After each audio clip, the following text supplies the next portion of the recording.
নিতাই গৌর হরিবল। আশা করি আপনারা সকলেই ভালো আছেন, আর আপনাদের কৃপায় আমিও ভালো আছি। তো যাই হোক, গুরু গোবিন্দের কৃপায় সকলে ভালো থাকাই উচিত। তো আগামী এই শ্রাবণ মাস আসছে, এই আগামী শ্রাবণ মাসে যে কৃষ্ণপক্ষে একাদশী হচ্ছে, এই একাদশী সম্বন্ধেই আলোচনা। তো চাতুর্মাস ব্রত চলছে, এই চাতুর্মাস ব্রতের মধ্যে চলছে এই একাদশী। এই 4টি মাসের মধ্যে যে একাদশীগুলো পড়বে, আশা করি আপনারা সকলেই সেই একাদশীগুলো মেনে চলবেন এবং সেই একাদশীগুলো অবশ্যই করবেন। যারা আমিষভুক্ত আছেন তারা আগের দিন নিরামিষ গ্রহণ করবেন, পরের দিন তো উপবাসী থাকবে, তারপরের দিনও ঠিক সময় মতো পালন করে আপনারাও নিরামিষ ভোজন করবেন ভগবানকে দিয়ে। এটাই আপনাদের কাছে আমার বিশেষ অনুরোধ থাকলো। যারা আমিষভুক্ত তারাও একাদশী করবেন, যারা বৈষ্ণব সনাতন ধর্মীয় তারাও এই একাদশী ব্রতগুলো করবেন। কারণ একাদশী ব্রতের মতো আর শ্রেষ্ঠ ব্রত নাই, তাই একাদশী ব্রতটা আপনারা করে যাবেন। অবশ্যই ভগবান আপনাদের মঙ্গল করবে এবং শারীরিক এবং সাংসারিক সব দিক দিয়ে ভগবান আপনাদেরকে কৃপা করবেন এবং ভালো রাখবেন। তাই এই একাদশী ব্রতগুলো আপনারা কি খাবেন কি খাবেন না, নিশ্চয়ই এর বিধি নিষেধ আছে। কারণ এই একাদশীর দিন পঞ্চশস্য সেবা করবেন না, যেমন চাল, যেমন চিরা, যেমন ডাল, যেমন সরিষার তেল বা সয়াবিন তেল, এই সমস্তগুলো আপনারা অনুকল্পের মধ্যে দেবেন না। হ্যাঁ, আপনারা পারলে, এখন তো সমস্যা নাই, কারণ এখন অ্যাভেলেবেল আপনারা ফল পাচ্ছেন, আম পাচ্ছেন, আনারস পাচ্ছেন, কাঁঠাল পাচ্ছেন, ইত্যাদি ইত্যাদি ফলের রস আস্বাদন করতে পারবেন, ভগবানকে দিয়ে আস্বাদন করবেন। আশা করি ভালো থাকবেন। এখন তো অনুকল্পের কোনো প্রয়োজন নেই। অনুকল্পের প্রয়োজন একটা সময় হয় যেটা কোনো ফল পাকড় পাওয়া যাচ্ছে না, হ্যাঁ, তখন হয়তো অনুকল্পের সময় আসে। কিন্তু এখন তো অনুকল্পের সময় কোনো রকম করার দরকার নেই, এখন ফল দিয়েই যথেষ্ট হয়। তাই আমি আশা করব যে এই চাতুর্মাসের মধ্যে দেখেন, এই চৌঠা শ্রাবণ 1432 শকাব্দে 21শে জুলাই 2025 খ্রিস্টাব্দে সোমবার কামিকা একাদশী ব্রতের উপবাস, এবং এই ব্রত কামিকা একাদশীর ব্রত পালনের সময়সূচি আপনাদেরকে বলে দেব। তো এবার এই কামিকা একাদশীর দিনে প্রথম এই শ্রাবণ মাসের সদাশিব মহাদেবের মহোৎসব এই সোমবার দিন থেকে শুরু হবে আপনাদের এই মহাদেবের মহোৎসব মেলা অনুষ্ঠান।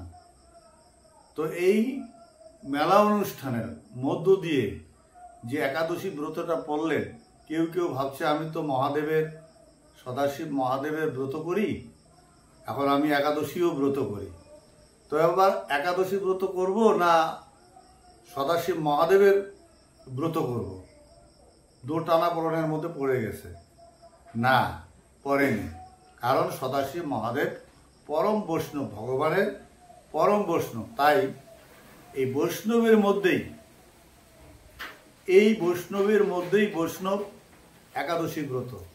যারা পরম বৈষ্ণব তারাই এই একাদশী ব্রত করেন, এবং যারা বৈষ্ণব না হতে চলছেন, শ্রবণ করিতে করিতে তারাও এই একাদশী ব্রত করতে পারবে। তো মনে রাখবেন, এই একাদশী ব্রতের নাম হলো কামিকা একাদশী। হ্যাঁ, চৌঠা শ্রাবণ 1432 শকাব্দে 21শে জুলাই 2025 খ্রিস্টাব্দে সোমবার কামিকা একাদশী ব্রত উপবাস হইবে। তো এই কামিকা একাদশী ব্রত করলে আমাদের কি ফল হবে এবং তার বিধি কি, এ সম্বন্ধে বিস্তারিতভাবে আলোচনা। তো এই বিস্তারিত আলোচনা শ্রবণ করবেন। আপনারা যদি কেউ নাও করেন অবশ্যই শ্রবণ করবেন। আপনি আরও 2-4 জনকে শেয়ার করবেন। সে যদি ব্রত নাও করে সে অন্তত শ্রবণ করবে। আর শ্রবণ করিলেও 100টা অশ্বমেধ যজ্ঞের ফল লাভ করবেন, তবু লাভ করবেন। যে একাদশীটা আমি এখন বলতে যাচ্ছি, তো যাই হোক, অন্য কথা যাচ্ছি না। হরে কৃষ্ণ। আমি এবার এই কামিকা একাদশী সম্পর্কে যাচ্ছে। তো যুধিষ্ঠির বললেন, হে গোবিন্দ, হে বাসুদেব, তোমার অজস্র সহস্র সহস্র প্রণাম করি। শ্রাবণ মাসের কৃষ্ণপক্ষে একাদশীর নাম কি এবং তাহার মাহাত্ম্যই বা কি, তাহা সবিস্তারে আমাকে বলুন। উহা শুনিবার জন্য আমার বড়ই কৌতূহল, মানে খুব আনন্দ হচ্ছে। যেটা শ্রবণ করিলে শুনিলে আমি খুব আনন্দিত হব। প্রত্যুত্তরে ভক্তবৎসল শ্রীকৃষ্ণ বলিলেন, হে রাজন, পূর্বে প্রশ্নকারী ভক্তপ্রবণ নারদকে প্রজাপতি ব্রহ্মা যে পাপ নাশন ব্রতের আখ্যান বর্ণনা করিয়াছিলেন, আমি এক্ষণে তাহাই কীর্তন করিতেছি। অবহিত চিত্তে তুমি শ্রবণ করো। ব্রহ্মা এবং নারদের মধ্যে যে কথোপকথন হয়েছিল, সেই কথোপকথনের মধ্য দিয়ে আমি যা শ্রবণ করিয়াছি তাহাই তোমাকে বলতেছি, শ্রবণ করো। একথা কমলাসন বিরিঞ্চি সন্নিধানে দেবর্ষী নারদ জিজ্ঞাসা করিলেন। কি জিজ্ঞাসা করলেন? যে হে ভগবান, শ্রাবণ মাসের কৃষ্ণপক্ষে একাদশীর নাম কি, কোন দেবতা বা কোন আরাধ্য, সেই ব্রতের বিধি বা কীদৃশী, এবং কোন পুণ্য লাভের সম্ভাবনা, তাহা সবিস্তারে জানিতে ইচ্ছা করি।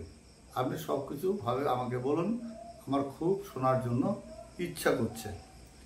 আপনি কৃপাপূর্বক জানাইলে কৃতার্থ হইব। নারদের উদ্দেশ্য বাক্য শ্রবণে ব্রহ্মা সাতিশয় প্রীত হইয়া বলিলেন, হে বৎস, লোকহিতার্থে তোমার প্রশ্নের যথাযথ উত্তর দিতেছে, শ্রবণ করো। তুমি যে প্রশ্ন করছো তাতে লোকের খুব হিত উপকার হবে। লোকের উপকারের জন্য তুমি যে প্রশ্নটা করছো খুব অত্যন্ত প্রয়োজনীয়। কৃষ্ণা শ্রাবণ একাদশী কামিকা নামে জগতে প্রসিদ্ধ, যাহার স্মরণ মাত্রে বাষ্পের যজ্ঞের ফল প্রাপ্তি হয়ে থাকে। দেবের শঙ্খচক্র গদাধর যাহাতে জাগরিত থাকেন এবং শ্রী কৃষ্ণ হরি বিষ্ণু মাধব মধুসূদনকে যিনি পূজা বা ধ্যান করেন, তাহার পুণ্য ফলের পরিমাণ দেওয়া যায় না। কতটুকু যে তার পুণ্য হবে সেটা পরিমাণ দিতে পারতেছে না।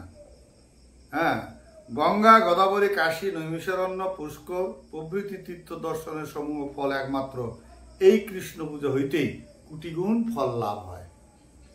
এই একাদশী ব্রত করিলে যে সমস্ত তীর্থের কথা বলা হইল, সেই সমস্ত তীর্থের ফল লাভ হয়। শশাগর যুক্ত বসুন্ধরা দানের ফল এই ব্রত পালনকারী অনায়াসে লাভ করিয়া থাকেন। এই শশাগরা পৃথিবী দান করলে যে ফল লাভ হবে, এই ব্রত কথা শ্রবণ করিলে কিংবা এই ব্রত উপবাস ব্রত করিলেই সেই ফল লাভ হবে। এমনকি সবস্রা দুগ্ধবধি ধেনুদান তুল্য ফল দৃশ্য কামিকা ব্রতের উপরে আর দৃষ্ট হয় না, কারণ কামিকা ব্রতের উপরে আর কোনো ব্রত হয় না। শ্রাবণে যে নরোত্তম শ্রী ধরদেবকে পূজা করেন, তিনি দেবতা গন্ধর্ব দ্বারাও পূজিত হইয়া থাকেন। সুতরাং পাপী ভীরু মনুষ্যের পক্ষে কামিকা দিবসে সর্ব প্রযত্ন সহকারে যথাশক্তি শ্রী ধরার্চন অবশ্যই করা কর্তব্য। এই ভগবান শ্রীকৃষ্ণের পূজা করা অবশ্যই দরকার। যাহারা পাপ পঙ্খ পূর্ণ সংসার সাগরে নিমগ্ন, এই ব্রতের দ্বারাই উদ্ধারের একমাত্র উত্তম উপায়। এই ব্রতের দ্বারাই একমাত্র উপায়। ঈদৃশ ব্রতের ন্যায় পুত পাপহারে শ্রেষ্ঠ ব্রত কুত্রপি দৃষ্ট হয় না। হে নারদ, শ্রীহরি স্বয়ং ইহার এইরূপ মাহাত্ম্য কীর্তন করিয়াছেন। অধ্যাত্ম বিদ্যা নিরত ব্যক্তি যে জ্ঞান অর্জন করিতে সক্ষম, এই ব্রত সেবিকা গণের পক্ষে ততোধিক সুলভ। তাহলে এবার চিন্তা করেন, শ্রবণ করিলে বাষ্পে যজ্ঞের মতো ফল লাভ হয়ে থাকে। তাইলে এবার শ্রবণ করিলেই যে আমাদের যতটুকু পুণ্য লাভ হবে, তার নামে সেই কামিকা ব্রত যদি পালন করা হয়, উপবাস আদি যদি দেওয়া হয়, তাইলে তার দ্বিগুণ ফল লাভ হবে। এই কথাই বলছিলেন। আবার বলছিলেন, রাত্রিতে জাগরণের সহিত যারা এই ব্রত পালন করে তারা কখনো যমরাজা যে আছে, সংহার কর্তা রুদ্রেরও মূর্তি দর্শন করেন না বা কোনো প্রকার দুর্দশাগ্রস্ত হন না। তারা কোনোদিন অসুবিধা ভোগ করেন না এবং কোনো দুর্দশাও পিছনে গিয়ে পড়েন না। এই ব্রত পালন করে কখনো পূজনী প্রাপ্ত হয় না। যোগীগণ এই ব্রত উপবাসের ফলে কৈবল্য পর্যন্ত লাভের সুবর্ণ হন। অতএব সংযত চিত্ত হইয়া সকলেরই শ্রীধর দেবার্চনা অবশ্যই করা কর্তব্য। সবাই শ্রীকৃষ্ণের পূজার অর্চনা বন্দনা এই সমস্ত করা অবশ্যই কর্তব্য। কেশব প্রিয় তুলসী পত্রে যিনি শ্রীহরির পূজা করেন, পদ্মপত্র জল সদৃশ্য তিনি পাপে লিপ্ত হন না। তাইলে কেশব প্রিয় তুলসী পত্র, নম নম তুলসী, শ্রীকৃষ্ণ প্রেয়সী, রাধা কৃষ্ণের চরণ পাবো এই অভিলাষী। তাহলে সেই কেশব প্রিয় তুলসী পত্রে যিনি শ্রীহরির পূজা করেন, পদ্মপত্র জল সদৃশ্য তিনি পাপে লিপ্ত হন না। এক ভার সুবর্ণ চতুর্গুণ রৌপ্য মূল্যক উপকরণ দ্বারা পূজার যে ফল লাভ করা যায়, মাত্র একটি তুলসী দল দ্বারা পূজিলে সফল প্রাপ্ত হওয়া যায়। তাইলে হীরা মুক্তা দিয়ে যে পূজা করিলে যে ফল লাভ হবে, তার থেকে দ্বিগুণ ফল লাভ হবে একটি মাত্র তুলসী পত্র দল দিয়ে যদি শ্রীকৃষ্ণকে পূজা করা যায়। তুলসী পত্র দ্বারা পূজনে ভগবান শ্রী বিষ্ণু যেরূপ সন্তুষ্ট হন, রক্ত মৌক্তিক বৈধুর্য প্রবালাদি দ্বারা তদ্রূপ কৃত হন না। তিনি শ্রী কেশবকে তুলসী মঞ্জুরির সহিত পূজা করেন, তাহার আজন্ম পাতক ক্ষয় প্রাপ্ত হন। তাইলে তুলসী পত্রের থেকে তুলসী মঞ্জুরি তাহার অধিক, তুলসী পত্র থেকে তুলসী মঞ্জুরি তাহার অধিক। এবার প্রত্যেক দিন যদি আপনি তুলসী মঞ্জুরি দিয়ে ভোগ নিবেদন করেন, তুলসী মঞ্জুরি দিয়ে যদি অর্চনা করেন, তাহলে তাহার তুলসী পত্রের অধিক আপনি লাভবান হবেন। যিনি শ্রী কেশবকে তুলসী মঞ্জুরির সহিত পূজা করেন, তাহার আজন্ম পাতক ক্ষয়প্রাপ্ত হয়। এতৎ প্রসঙ্গে তুলসী মাহাত্ম্য কীর্তিত হয়েছে। ব্রহ্মা বলিলেন, হে নারদ, যিনি তুলসীকে প্রত্যক্ষ দর্শন করেন, তাহার নিখিল পাপ সমূহ বিদূরিত হইয়া যায়। যিনি তাহাকে স্পর্শ করেন, তাহার পাপ মলিন দেহ পবিত্রীকৃত হয়। তাহাকে প্রণাম করলে রোগমুক্ত দূরীভূত হয়। তাহার মন্ত্রকে জল সিঞ্চন করিলে যম তাহার নিকট আসিতে ভয় করেন। শ্রী হরিচরণে তুলসী অর্পিত হলে ভগবত সান্নিধ্য লাভ হয় এবং বিমুক্ত অর্থাৎ ভক্তিফল প্রাপ্ত হয়। অতএব হে কৃষ্ণ ভক্তি প্রদায়িনী, তোমায় প্রণাম করি। যারা কৃষ্ণ ভক্তি প্রদায়িনী তাদেরকে আমরা প্রণাম করি, কারণ তারা পরম ভক্ত। যে ব্যক্তি হরিবাসরে ভগবানের সম্মুখে দীপদান করেন, চিত্রগুপ্ত তাহার পুণ্যের সংখ্যা গণনা করিতে অক্ষম হন। এবার চিন্তা করুন, আমরা একটু তেলের বাতি, একটু ঘিয়ের বাতি দিতেও অসুবিধা বোধ করি না, করবেন না। এই যে চাতুর্মাস ব্রত যাচ্ছে, এই চাতুর্মাস ব্রতের মধ্যে কখনো আপনারা হেলা করবেন না। মনে রাখবেন, সব সময় যেন প্রদীপ আরতি করতে পারি, ধূপ দীপ আরতি করতে পারি, অর্চনা বন্দনা করতে পারি, সন্ধ্যা হরিনাম বেশি বেশি করতে পারি, এটা সব সময় মনে রাখবেন। এবং ভাগবত কীর্তন শ্রবণ, কোথাও হরিবাসর হচ্ছে সেখানে যাব, আমি নিজে করব, একটু গীতা পাঠ করব, একটু ভাগবত পাঠ করব, এইভাবে করে যান, তাতেও ভগবান সন্তুষ্টি হবে। একাদশী দিনে কৃষ্ণাগ্রে যাহার প্রদত্ত দীপ প্রজ্বলিত থাকে, তাহার স্বর্গস্থ পিতৃপুরুষ দেবতা গণসহ সম্যক রূপে তৃপ্ত হন।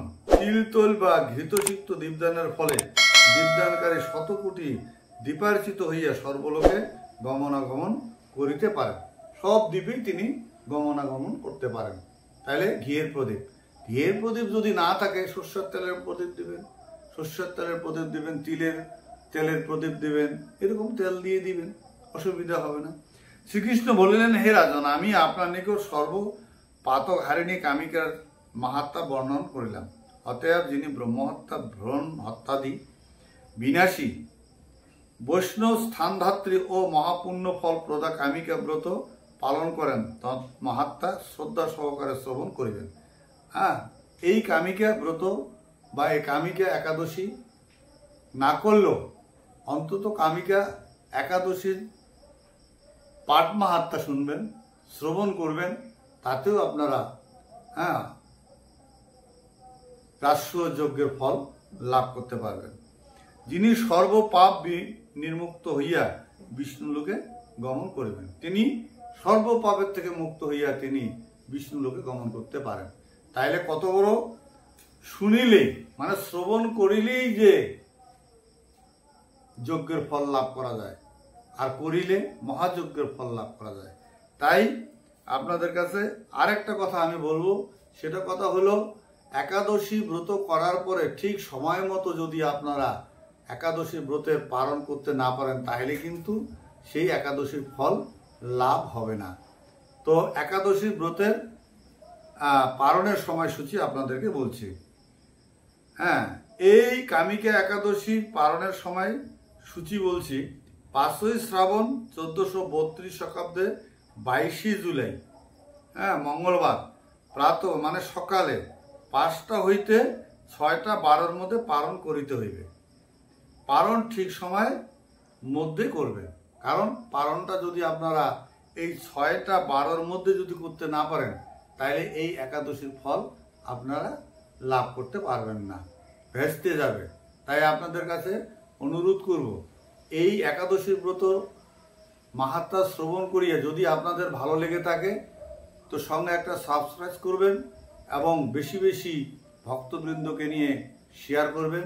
এইটাই আপনাদের কাছে আমার অনুরোধ রইল। হরে কৃষ্ণ কৃষ্ণ কৃষ্ণ হরে হরে, হরে রাম রাম রাম হরে হরে।